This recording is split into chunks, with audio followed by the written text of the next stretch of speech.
Hi. So, a bunch of you tuned in recently for the criticism of the anti thrift woman. And I haven't been on YouTube a lot. I've been on TikTok a lot. But since TikTok might go bye bye and there's a new spike in interest here on YouTube, I figured I would go back through a couple of my thrift flips as well as show you guys some of my thrift outfits, which is going to be the second video. But I went through and picked up some of my thrift flip videos from TikTok and re-edited them for you here, so you can see all the creative ways that I like to use my thrifted items and different thrift items that I've found, and how I've flipped some different outfits and things. So let's go on that journey together.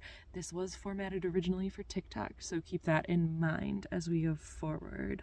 And yes, I am still sitting in my bed looking like a mess. Anywho.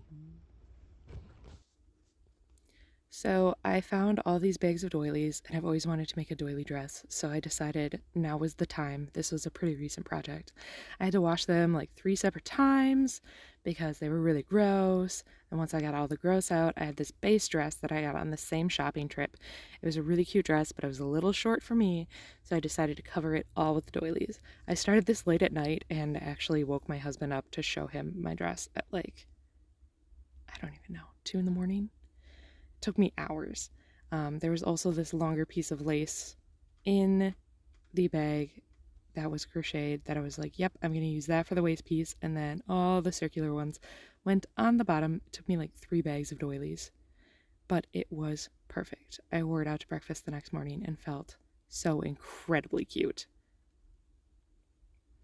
This next one was a tiny top hat that I made for a costume, and I used nothing but scraps and cardboard. So I made the cardboard base, and then I used different colored scraps. I had some scrap suede, and some buttons and some trim. This one was a huge gown that I made, and this is all made out of like an old lingerie corset, some trim, and some old curtains. So I used the old curtains for the base, and then I actually sewed them onto the corset to use as a structure because I'm lazy and hate making corsets from scratch. And then I cut all these individual little moons out of some scrap fabric as well, and those went around the bottom. And I wore this to a big event just post-COVID, once lockdowns eased up. It was a big event for a corporate thing that I was going to, and the theme was werewolves, so I figured I would be the moon. And then I actually made my husband like a matching little set to go with me. He had a top hat and a vest that was made out of the same curtain scraps. And I think it turned out really cute. Matching mask, because I was still masking. Ta-da! We're adorable. You can't tell me different. This was an antique store find. It was a small brass Tiffany lamp, and I used baking soda and lemon to spruce it up. Scrubbed it all up. I had to scrub it a couple of times.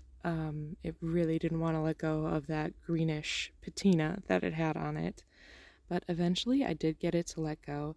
Currently, it is living in my storage unit because me and my husband are living in a tiny house while we're trying to build/find a house to live in. So, I don't get to see this beauty every day right now, and I miss her. And then sitting next to it was that perfume bottle. So this is the perfume bottle. This was also in the same New York thrift store. I found it on my honeymoon, and I was so in love with it, but it was real nasty. So I had to use soap and water and scrub out all the little pieces and take all the brass apart and then go scrub into those brass pieces as well. But once I got all that stuff out, it shined up really, really nice. The thing that was the hardest to clean out was the line for the perfume itself. So I just filled the bottle with alcohol and then squeezed it through until the line was clean, over and over and over again for like a half hour. But I got it beautifully clean, and it turns out it's from this specialty glass company in Ireland. So I think it was a pretty beautiful find. I think I paid like $6 for it, and these go up to $60.